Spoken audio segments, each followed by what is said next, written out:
Hey YouTube, just out here working on my EQ6 Pro. I'm just playing around with the backlash and the declination axis.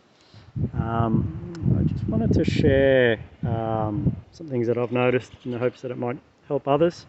Try and tune out the declination axis and backlash issues. Sorry, you got to bear with me, it's a bit windy today where I'm at. But basically the backlash and the declination axis be caused by two things. It could be a loose belt between the stepper motor and the worm screw, or it could be a gap between the worm screw and the ring gear in here, the worm ring gear. So I think the first thing to do would be to check if your belt is nice and firm, it's not loose or sloppy. So I'd start with that, make sure that's all okay. Then you'd pick a position and you would adjust the declination backlash as you normally would, which involves loosening 4 bolts on the top plate on the carrier here, and adjusting the grub screws backwards and forwards, one on the front. So if you tighten this side, you loosen the other, tighten this side to decrease backlash and loosen that, and then you would tighten this side and loosen the other to increase the backlash in case you have binding. The problem I found is the worm gear ring and the worm gear screw are not perfect. There is some level of asymmetry in it, so when you adjust it perfectly in one position, you'll probably find that will be binding or possibly loose in another position, and that can then put pressure on the belt down here, and it can actually stretch it. So even though you've got it really tight and there's no mechanical wobble when you move your OTA, you could be introducing some level of backlash by having it too tight. I found one particular way that is fairly easy to use to determine if the belt is too tight or if you've got binding in some positions or not. So again, you'd start off by ensuring your belt is reasonably tight. That gives you an idea of the tightness of my belt. And then you would adjust your backlash as you normally would in one position as best you can.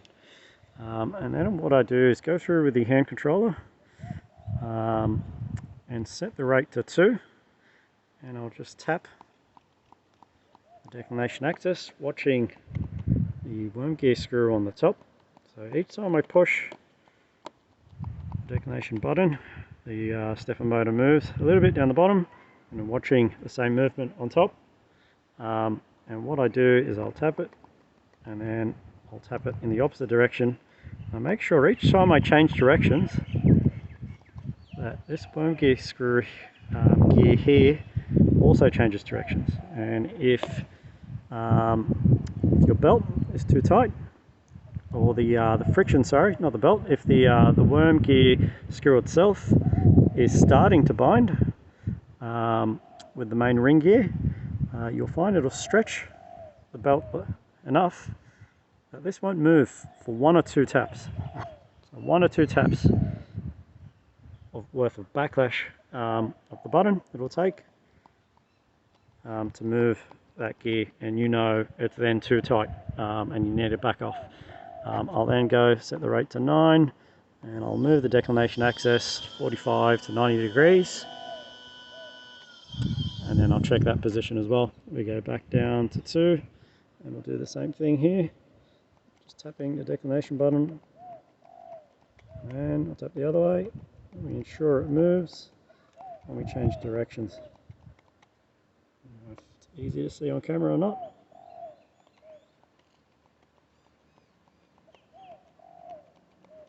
I think this one's pretty good.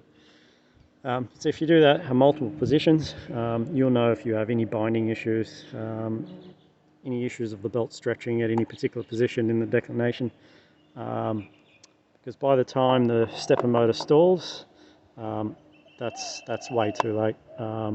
You're going to have issues well before you notice any loading up or stalling of the stepper motor. It won't be noticeable until it's too late. But by watching the belt, seeing if the belt is being stretched or not, you'll be able to more reliably tell if there is low level binding on the worm gear screws. That's it. Thank you.